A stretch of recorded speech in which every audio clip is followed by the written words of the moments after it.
अब आप पेज में चलेगा। देखिए भैया, तो लास्ट क्लास में मैंने कहाँ तक पढ़ा था? देखिए कॉपी दिखा जो तेरे को सुबह पढ़ा था। कोई बॉडी अपने आप ठीक है, इलास्टिसिटी तक बताया था, प्योर इलास्टिसिटी क्या होता आज का टॉपिक है भैया स्ट्रेस। क्या है? Already stress. आप इसको प्रेशर भी कह सकते हो। वो भी है। बता दियो कौन सा टॉपिक है, छोड़ दे। देखिए ओए भाई प्लीज, देखिए एक बॉडी है, ठीक है, एक बॉडी है, इसके ऊपर आप फोर्स एफ लगा रहे हो, ये फोर्स लगा रहे हो आप एफ, और ये फोर्स इस बॉडी की शेप को क्या कर रहा है? चेंज कर रहा है। इस फोर्स को हम क्या कहेंगे? Deforming force. याद है? जो फोर्स बॉडी की शेप को चेंज करते हैं उस फोर्स को हम क्या कहते हैं भैया? डिफॉर्मिंग फोर्स कहते हैं। क्या कहते हैं उसको? ठीक है। अब जैसे ही हमने डिफॉर्मिंग फोर्स लगाया तो अंदर से भी क्या हुआ? इसके जस्ट अपोजिट क्या लगने लगा? फोर्स लगने लगा। इसको क्या कहते हैं? रीस्टोरिंग फोर्स या reforming force. Restoring storing force अंदर की तरफ। भाई प्लीज देखिए, बाहर से हम क्या ला रहे हैं? डिफॉर्मिंग फोर्स, और बॉडी ने अपनी शेप को रिगेन करने के लिए अंदर से क्या लगा दिया? Restoring force. आपको बता दूं ये एफ के बराबर होता है, लेकिन एफ के अपोजिट होता है। माइनस लगा रखा है मैंने इसके आगे, तो नेगेटिव साइन ये बता रहा है कि ये क्या है भैया? Opposite to F. एफ के क्या है भैया? ये वाला फोर्स अपोजिट है। ये बॉडी को डिफॉर्म करता है और ये बॉडी को रिफॉर्म करता है। और यहां पे ध्यान रखना, deforming force is equals to reforming force, लेकिन एक दूसरे क्या होते हैं? अपोजिट होते हैं। क्या होते हैं? अपोजिट होते हैं। ठीक है, एक दूसरे के अपोजिट होते हैं। तो स्ट्रेस क्या होता है? स्ट्रेस होता है आपका फोर्स डिफॉर्मिंग। अच्छा, ये दोनों बराबर कब तक होते हैं? ध्यान रखना, इनकी बराबर की लिमिट भी होती है। अब देखो, अब ऐसा तो नहीं होता कि आप बॉडी के ऊपर कितना ही फोर्स लगाओ बॉडी अपने आप को रिफॉर्म कर ले, है ना? एक पर्टिकुलर लिमिट तक ही अपने आप को बॉडी रिफॉर्म कर सकती है ना, अपनी शेप को दोबारा से गेन कर सकती है। तो ये है विद इन इलास्टिक लिमिट। कहां तक हो गए दोनों बराबर? With in elastic elastic elastic limit के अंदर अंदर दोनों फोर्स की वैल्यू क्या होती है? बराबर होती है। तभी तो बॉडी अपनी शेप को रिगेन कर पाती है। इलास्टिक लिमिट के बाहर चले जाओगे तो आपका जो डिफॉर्मिंग फोर्स रहेगा वो बहुत ज्यादा हो जाएगा। रिफॉर्मिंग फोर्स बॉडी इतना नहीं लगा पाती, इसलिए बॉडी अपनी शेप को रिगेन नहीं कर पाती है। ठीक है भैया? तो ये ध्यान रखना, स्ट्रेस जो होता है डिफॉर्मिंग फोर्स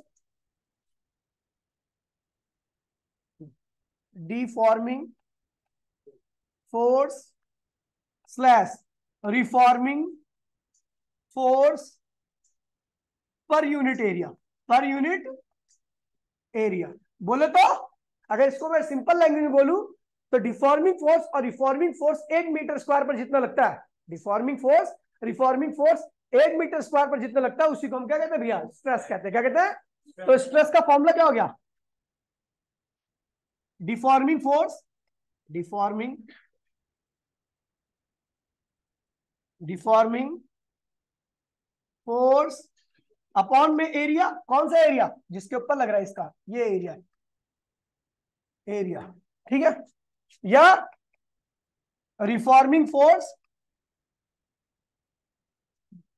अपॉन में एरिया। ये दोनों क्या है भैया? स्ट्रेस के फॉर्मूले। ठीक है? फोर्स अपॉन में एरिया। कौन सा फोर्स? या तो डिफॉर्मिंग या फिर रिफॉर्मिंग फोर्स।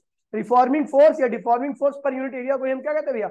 स्ट्रेस कहते हैं। बात करूं इसकी तो इसके बारे में कुछ पॉइंट है। स्केलर क्वांटिटी होती है। कैसी क्वांटिटी है? Scalar quantity. एसआई यूनिट क्या होगी इसकी? यूनिट क्या होगी इसकी बताइए? तो ऊपर फोर्स है, नीचे एरिया, तो न्यूटन पर मीटर स्क्वायर। सीजीएस यूनिट क्या होगी? सीजीएस यूनिट, हाँ, न्यूटन के यहाँ पे क्या है? डायन। और मीटर के यहाँ पे क्या होगा? Centimetre square. Centimetre square. ठीक है भैया? कोई दिक्कत तो नहीं है? चलो, अब बात करते हैं भैया टाइप्स ऑफ स्ट्रेस की। Type of stress, type of stress. अगर मैं स्ट्रेस के टाइप की बात करूं तो सब पहला टाइप है नॉर्मल स्ट्रेस। क्या है? Normal stress. अब नॉर्मल स्ट्रेस के भी दो टाइप होते हैं। एक होता है टेंसाइल स्ट्रेस, टेंसाइल स्ट्रेस, और दूसरा होता है compressional stress. Compressional stress. Tensile stress में क्या होता है, देखिए नॉर्मल स्ट्रेस इसलिए कहते हैं क्योंकि यहां पर जो फोर्स होता है वो एरिया के क्या होता है, परपेंडिकुलर होता है। एरिया के क्या होता है, परपेंडिकुलर, प्लेन के।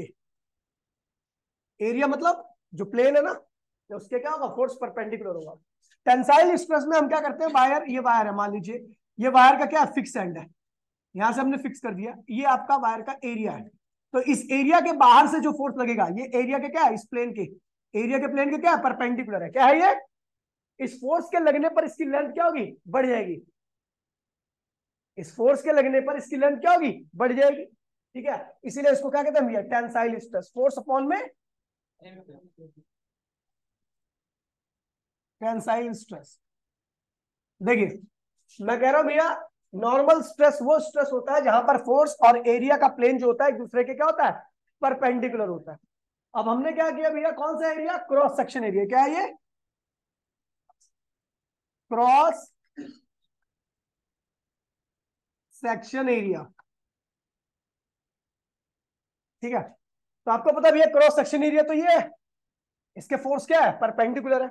और यहां पर इसकी वजह से इसकी लेंथ क्या होगी, जब आप इसे बाहर की तरफ खींचोगे तो इसकी लेंथ क्या होगी, इंक्रीज करेगी। इसकी लेंथ क्या होगी, यहां से यहां तक की लेंथ क्या है, एल है। मान लीजिए फोर्स, ये ऐसा स्ट्रेस लगाओगे, देखिए आपको पता फोर्स जब एरिया पे लगता है तो फोर्स पर यूनिट एरिया क्या कहलाता है, force, force per unit area क्या कहलाता है भैया, स्ट्रेस। फोर्स, अब देखो यहां पर हमें पता है, हम किसी भी चीज को खींचेंगे तो उसको डिफॉर्म करेंगे, क्या करेंगे, तो deforming force per unit area क्या कहलाएगा भैया, स्ट्रेस। क्या कहलाएगा, स्ट्रेस। तो यहाँ पर जो फोर्स लग रहा है ये डिफॉर्मिंग फोर्स है, किस पे लग रहा है, एरिया पर। और कैसा लग रहा है, परपेंडिकुलर लग रहा है, इसलिए इसको क्या बोला, नॉर्मल। और यहाँ पर लेंथ इंक्रीज हो रही है, इसको क्या बोला, टेंसाइल। ठीक है, टेंसाइल स्ट्रेस, इस तरह के स्ट्रेस को हम क्या कहते हैं भैया, टेंसाइल स्ट्रेस कहते हैं। लेकिन अब देखिए हमने इस वाले वायर को फिक्स कर दिया और इसके एरिया पर हमने ऐसे अंदर की तरफ फोर्स लगाया, अंदर की तरफ फोर्स लगाया। तो अब बताओ लेंथ इसकी बढ़ेगी घटेगी, इसकी लेंथ क्या होगी, डिक्रीज करेगी, कंप्रेस होगा ये बार। यहाँ पर फोर्स फिर एरिया के क्या है, परपेंडिकुलर है, इसलिए ये भी क्या है, नॉर्मल स्ट्रेस का टाइप है। लेकिन इसमें जो स्ट्रेस आता है उसे हम क्या बोलेंगे, कंप्रेशनल स्ट्रेस, क्योंकि यहाँ पर लेंथ क्या हो रही है, कम हो रही है। ठीक है, तो हमने देखा भैया स्ट्रेस का पहला टाइप क्या है भैया, नॉर्मल स्ट्रेस। नॉर्मल स्ट्रेस के दो टाइप है, टेंसाइल स्ट्रेस। टेंसाइल स्ट्रेस में आप फोर्स एरिया के परपेंडिकुलर लगाते हो, इसके कारण आपकी जो लेंथ है वो क्या होती है, इंक्रीज करती है। ठीक है, और कंप्रेशनल स्ट्रेस में आप एरिया के परपेंडिकुलर इनवर्ड लगाते हो, इससे आपकी लेंथ क्या होती है, डिक्रीज होती है, इसलिए इसको क्या बोलेंगे, कंप्रेशनल।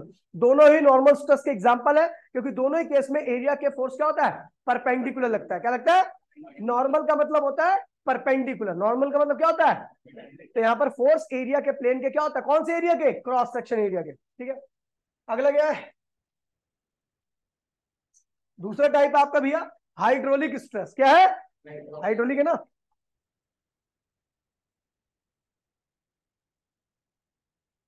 हाइड्रोलिक स्ट्रेस,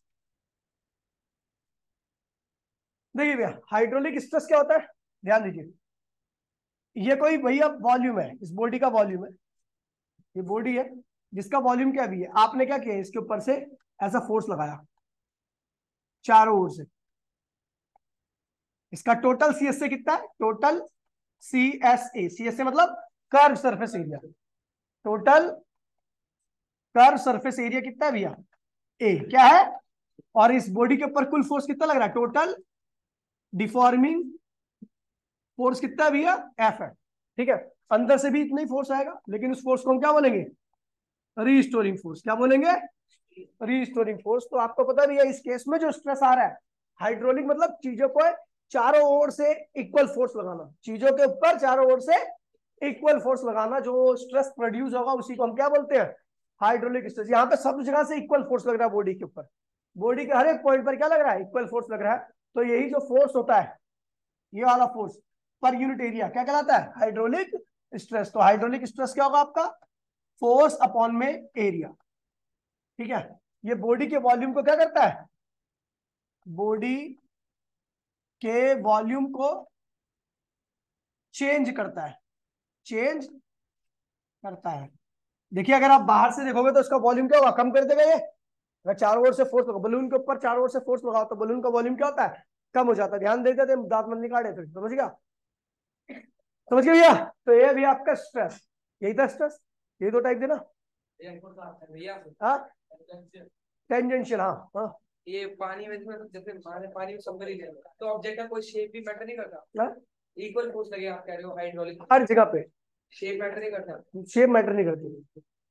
ओए भाई प्लीज देखिए, ये सब लिखने को नहीं आता इसलिए लिखवा नहीं रहा मैं आपको, ठीक है, बहुत ज्यादा, केवल आपको समझा रहा हूँ। देखिए भाई प्लीज बोलिए नहीं कोई भी। अगला जो स्ट्रेस है आपका वो है भी आपका शेयरिंग स्ट्रेस। क्या है? शेयरिंग स्ट्रेस या टेंजेंशियल स्ट्रेस। अब देखिए सुन लीजिए, यहां पर ध्यान दीजिए, एक क्यूबॉइड है मान लीजिए, क्यूबॉइड के अलावा भी कुछ भी हो सकता है, ठीक है, यहां पर क्यूबॉइड बना रहा हूं। इसका बॉटम क्या कर दिया मैंने, फिक्स कर दिया।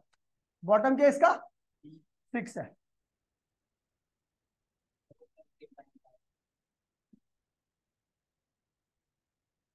ये फिक्स्ड है, मतलब नीचे वाले फेस के अंदर कोई मूवमेंट नहीं आ सकती, ठीक है। ये ए था, ये ए था, ये बी था, ये सी था, ये डी था, ठीक है। इसका इसका जो है, जिस फेस पर मैं फोर्स लगाने वाला हूं उस फेस का एरिया क्या है, स्मॉल ए, ठीक है। अभी हमने क्या किया, इसके ऊपर यहां से ऐसा फोर्स लगा दिया, समझ गए। तो ये जो फोर्स लग रहा है वो इस फिक्स्ड फेस के क्या है, पैरेलल है।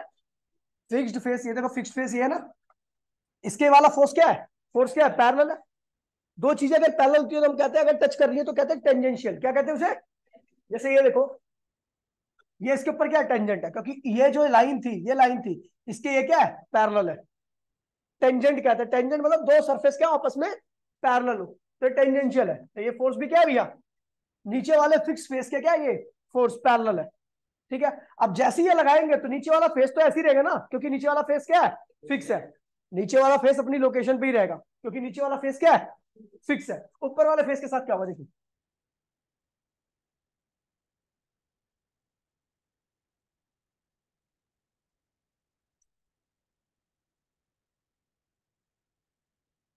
ऊपर वाले फेस का ए पॉइंट जो होगा वो यहां पे आ जाएगा। यार क्या हो रहा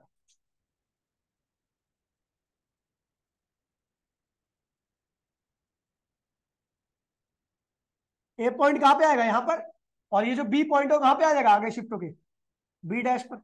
अभी समझ में आ जाएगा आपको, अभी देखिए,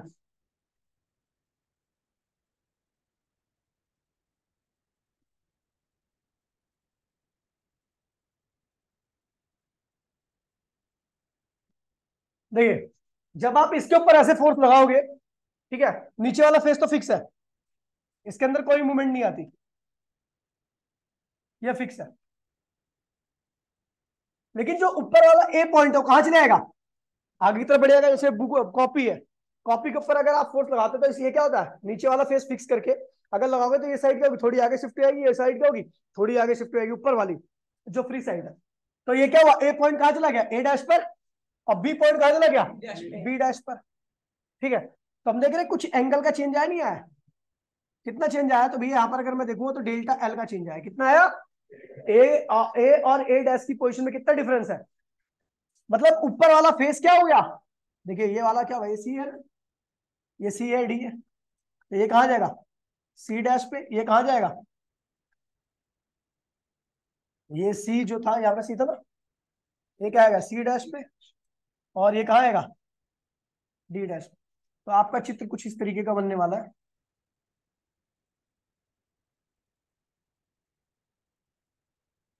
क्या बन गए,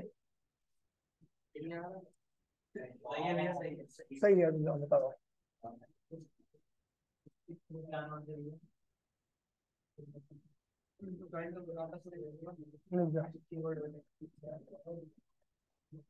ये ऊपर वाला जो फेस था ना,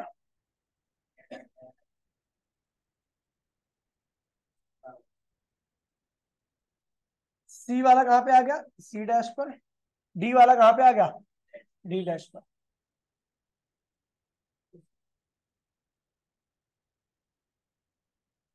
ठीक है, देखिए अगर ध्यान से देखोगे तो पहले फेज ये यहां पे था, लेकिन ऊपर फोर्स लगाने की वजह से ये फेज कहां शिफ्ट हो गया?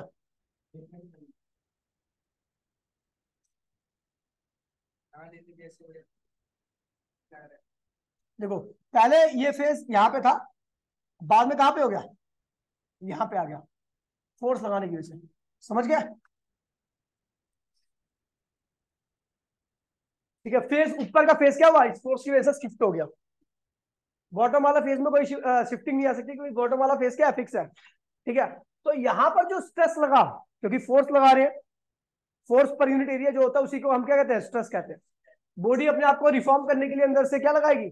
रीस्टोरिंग फोर्स लगाएगी। ठीक है, तो यहां पर ये जो फोर्स लगा है, कौन सा फोर्स है? टेंजेंशियल फोर्स है। क्या है? Tangential force. किस पे? इस एरिया पे। Tangential force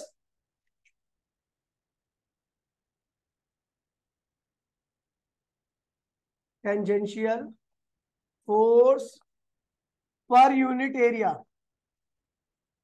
area of face.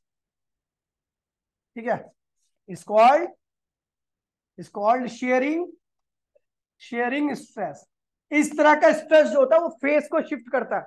Bottom वाला फेस फिक्स है, उसके अंदर कोई शिफ्टिंग हुई, लेकिन आपने स्ट्रेस लगाया, फोर्स लगाया था, तो वो कहां चला गया? ए कहां चला गया? ए डैश पर। बी वहां कहां चला गया? बी डैश पर। सी कहां चला गया? सी डैश पर। डी कहां चला गया? डी डैश पर। इसकी वजह से ऊपर वाला फेस क्या हुआ? अलग जगह पे शिफ्ट हो गया। ठीक है, जो शिफ्टिंग आई, जिस स्ट्रेस की वजह से शिफ्टिंग आई है, उसे हमने क्या बोला? Sharing stress. क्या बोला? Sharing stress. ठीक है, इसमें बॉटम वाला फेस अभी भी अपनी लोकेशन पे है, केवल कौन शिफ्ट हुआ है? टॉप वाला फेस। समझ गया? तो ये स्ट्रेस क्या कहलाता है भैया? टेंजेंशियल स्ट्रेस या शेयरिंग स्ट्रेस। ये होता है फोर्स। कौन सा फोर्स है? टेंजेंशियल फोर्स है। कौन सा फोर्स है? अपॉन में एरिया। कौन सा एरिया? जिसपे ये लग रहा है। ठीक है, समझ गया? ये हो गया। आगे बढ़ू? चलो, अगले क्या था टॉपिक? स्ट्रेन। देखिए अब स्ट्रेन, स्ट्रेन। ठीक है, स्ट्रेन का भाई प्लीज ध्यान दीजिए, स्ट्रेन का मतलब होता है रिलेटिव चेंज। क्या होता है? Relative change. ध्यान समझना, आपको बता दूं, ये जो हम कर रहे हैं, ये समझ लो आप चीजों को सीख रहे हो। जैसे इंग्लिश पढ़ने से पहले आप ABCD सीखते हो, तो इस चैप्टर में चीजों को करने से पहले आपको ये टर्म्स याद रहनी चाहिए। ठीक है, इसलिए हो सकता है कि कई लोगों को रट्टा लग रहा होगा, लेकिन भाई रट्टा ही मान लो उसे। ठीक है, क्योंकि आगे जब इसको इंप्लीमेंट करोगे तो आपको अपने आप ये चीजें क्लियर हो जाएंगी कि हाँ भाई, इसके बगैर नहीं होना था ये। ठीक है, चलो, तो भैया स्ट्रेन मतलब क्या होता है? Relative change. क्या होता है? रिलेटिव चेंज का मतलब क्या होता है? चेंज अपॉन में ओरिजिनल, चेंज अपॉन में रिलेटिव होता क्या है? तो भैया देखिए, किसी के भी कभी भी मैं कहता हूं भैया कि मेरे 26 मार्क्स हैं, कितने में से? 100 में से। तो मेरे क्या है? रिलेटिव मार्क्स है। क्या है ये ऑब्टेन मार्क्स अपॉन में टोटल मार्क्स या ओरिजिनल मार्क्स। ठीक है, तो ऐसे में ये क्या होता है? स्ट्रेन होता है, जो किसको रिप्रेजेंट करता है? रिलेटिव चेंज को। अब इसका फॉर्मूला क्या होता है?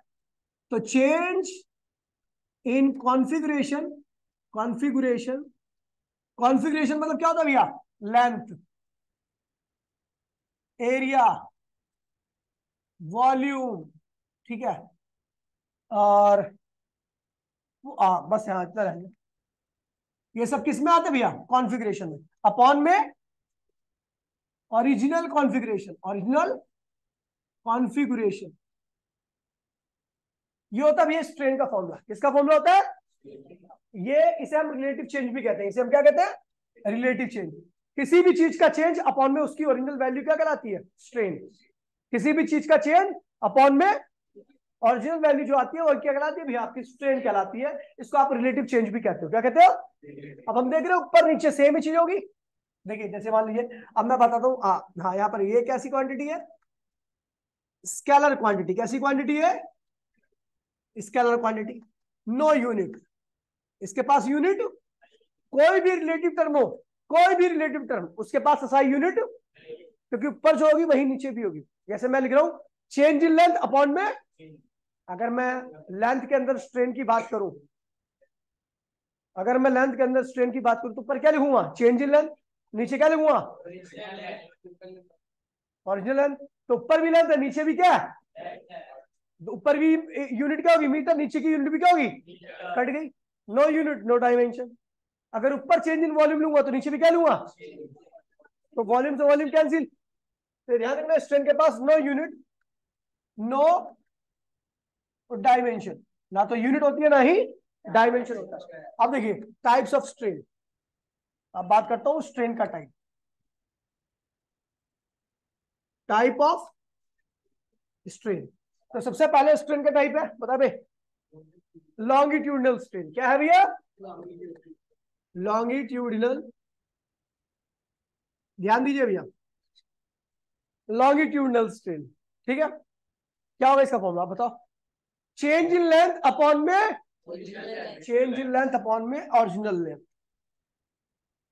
चेंज इन लेंथ अपॉन में लेंथ। अब इसके दो टाइप होते हैं। Longitudinal strain delta L upon में एल प्लस होता है, पॉजिटिव होता है जब आप फोर्स लगाते हो इंक्रीज करने के लिए। लेंथ क्या होती है? इंक्रीज होती है। अच्छा, लेंथ कौन से स्ट्रेस में इंक्रीज हो रही थी? टेंसाइल स्ट्रेस में। कौन से स्ट्रेस में? तो इसका मतलब जब आपका लॉन्गिट्यूडनल स्ट्रेन पॉजिटिव है तो आपने कौन सा स्ट्रेस लगा रखा है? Tensile stress. समझ गए भैया? समझे? और अगर आपका डेल्टा एल अपॉन में एल मतलब आपकी लेंथ डिक्रीज होगी और लॉन्गिट्यूडनल स्ट्रेन की वैल्यू क्या आ रही है? नेगेटिव आ रही है, तो आपने कौन सा स्ट्रेस लगा रखा है? Compressional stress. ठीक है भैया, क्या लगा रखा है? Compressional stress. तो आपकी लॉन्गिट्यूडनल स्ट्रेन के दो टाइप है, पॉजिटिव और नेगेटिव। इस केस में लेंथ आपकी डिक्रीज होती है और इस केस में आपकी लेंथ क्या होती है? इंक्रीज होती है। ठीक है, जिसमें इंक्रीज होगी उसमें टेंसाइल स्ट्रेस का इस्तेमाल करते हो। ये दोनों क्या है भैया? ये दोनों क्या है? नॉर्मल स्ट्रेस के एग्जांपल है। किसके हैं? बताया था ना। ठीक है, और इसमें लेंथ आपकी डिक्रीज कर जाती है तो कंप्रेशनल स्ट्रेस लगा रखा है। दूसरा क्या है? दूसरा भैया वॉल्यूमेट्रिक स्ट्रेन। Volumetric strain. ठीक है, वॉल्यूमेट्रिक स्ट्रेन होता है चेंज इन वॉल्यूम अपॉन में ओरिजिनल वॉल्यूम। ठीक है, ऊपर भी वॉल्यूम नीचे volume, no unit no dimension. ठीक है, अच्छा ये भी क्या होता है? डेल्टा वी अपॉन में भी पॉजिटिव होगा। कब? जब भैया उसका वॉल्यूम क्या होगा? बढ़ेगा। वॉल्यूम क्या होगा? इस केस में वॉल्यूम क्या होता है? इंक्रीज होता है। ठीक है, और ये डेल्टा वी अपॉन में भी नेगेटिव होता है जब आपका वॉल्यूम क्या होता है भैया? घट जाता है। वॉल्यूम कब घटेगा? जब आप स्ट्रेस कहां से लगाओगे? ऊपर से, बलून के ऊपर से। और स्ट्रेस अगर बलून के अंदर से लगाओगे फूंक मार के, ठीक है, तो उसका वॉल्यूम क्या होगा? बढ़ेगा। ठीक है, इसमें जो फोर्स लगता है उसे, स्ट्रेस लगता है उसे क्या कहते हैं? Hydraulic stress. इसमें कौन सा स्ट्रेस लगता है आपका? कोई दिक्कत तो नहीं भैया?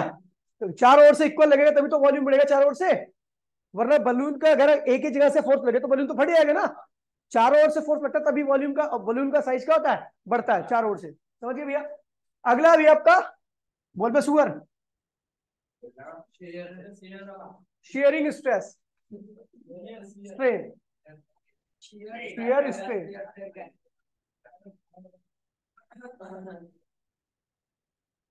ये स्ट्रेन देखिए थोड़ा, ये थोड़ा लॉजिकल है। ठीक है, इसमें थोड़ी मैथमेटिक, भाई प्लीज बोलिए मत। थोड़ी शेयर, शेयर शेयरिंग है, शेयर एक ही बात है। SHEAR shear strain. ठीक है भैया, अब देखिए ये आपका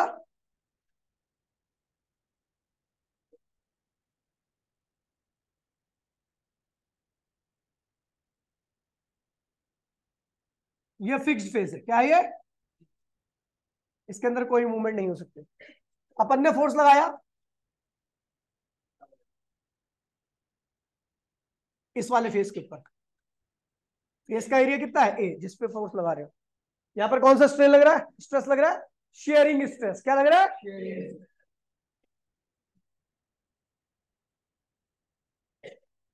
समझ में आ रहा भाई? शेयरिंग स्ट्रेस लगाया। जैसे ही शेयरिंग स्ट्रेस लगाया तो भैया ये क्या हुआ?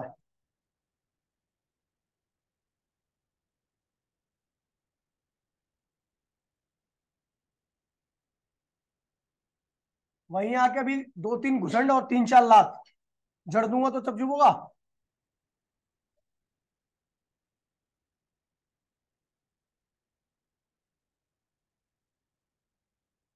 अब भी बोल रहा है बेशरम कहीं का।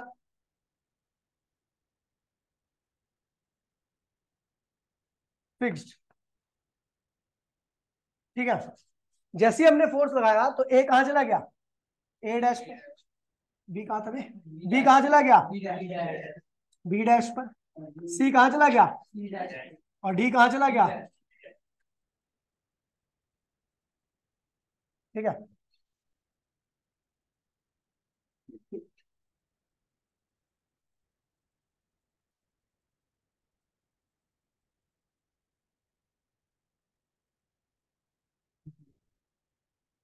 तेरे को खुशी होगी क्योंकि तू फेल होगा ना, क्या कर सकता है।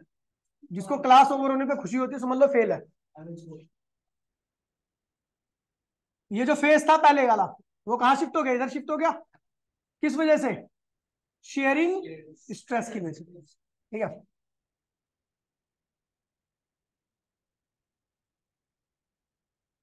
ठीक है, फेस शिफ्ट हो गया अब, ठीक है।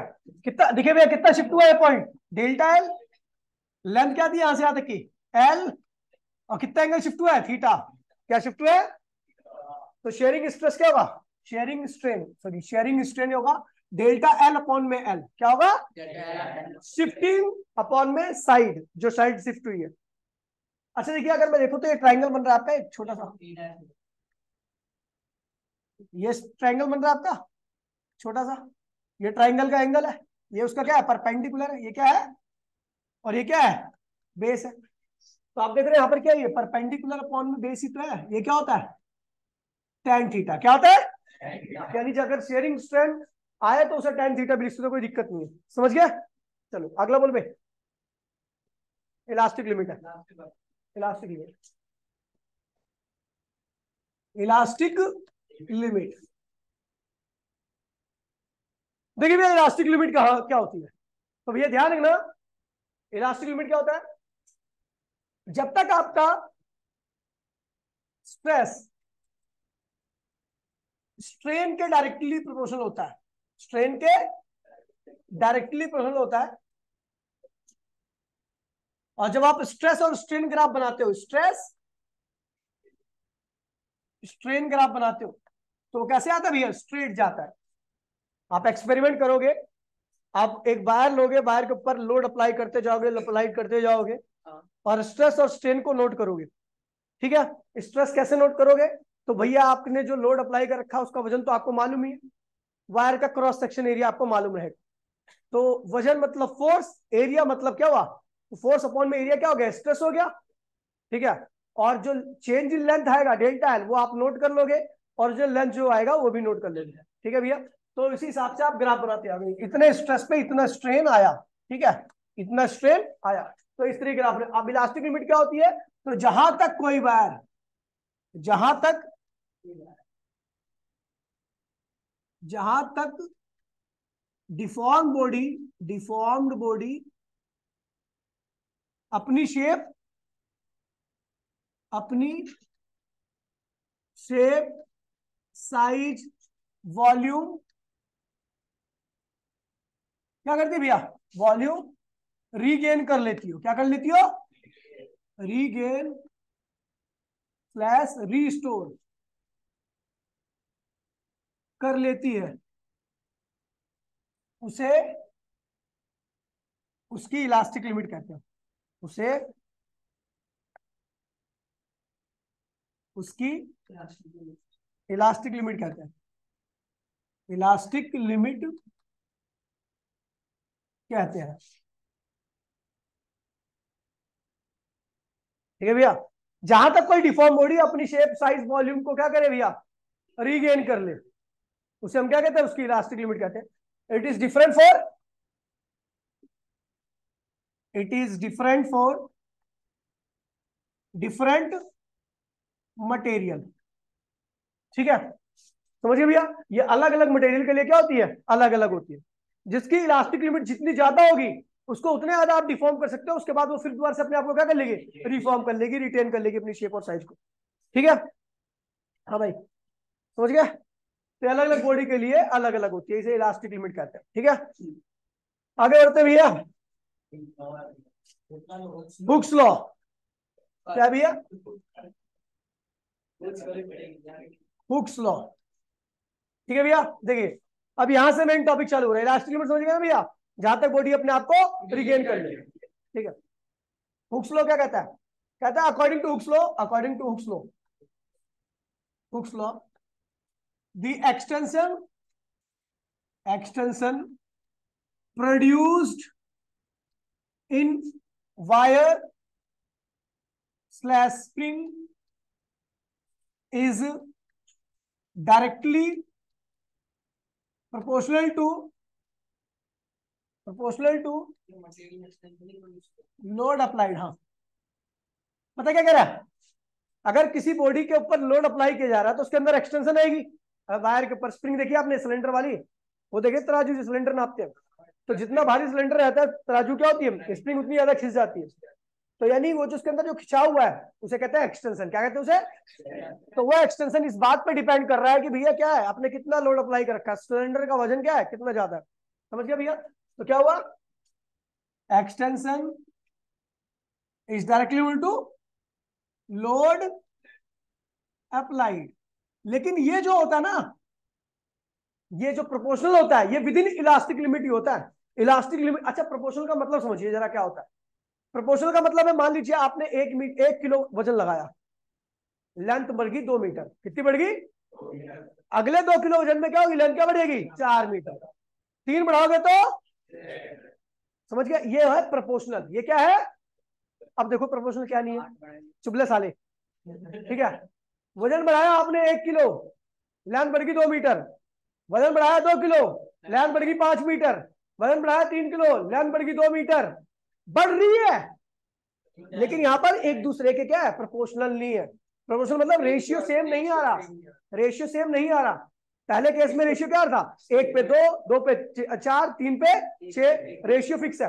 समझ गया? लेकिन यहाँ पर दूसरे केस जो बताया मैंने, वहां पर रेशियो फिक्स नहीं है। जहां पर रेशियो फिक्स नहीं होता, बढ़ रहे हैं, उसके बढ़ाने पे वो भी बढ़ रहा है, कोई दिक्कत नहीं है, लेकिन वो एक दूसरे के डायरेक्टली प्रोपोर्शनल। ठीक है, प्रोपोर्शनल है लेकिन डायरेक्टली, प्रोपोर्शनल मतलब हाँ भाई वो बढ़ रहा है वही बढ़ रहा है, लेकिन डायरेक्टली मतलब दोनों के बीच में जो रेशियो है ना वो चेंज ना हो। तो कह रहा है भैया कि लोड जितना ज्यादा अप्लाई करोगे उतना ज्यादा बॉडी के अंदर क्या आएगा, एक्सटेंशन आएगा, वायर के अंदर क्या आएगा, एक्सटेंशन आएगा। लेकिन ये कब तक रहेगा, विद इन इलास्टिक। और इलास्टिक लिमिट क्या थी दीपेश? जहां तक बॉडी डिफॉर्म करने के बाद अपने आप को क्या करे, कंप्लीटली रिफॉर्म कर ले। क्या करे, उसी को हमने क्या बोला। और वहीं तक ये क्या होता है, एक्सटेंशन। लोड के क्या होता है, डायरेक्टली होता है एक्सटेंशन, और ये क्या है, लोड।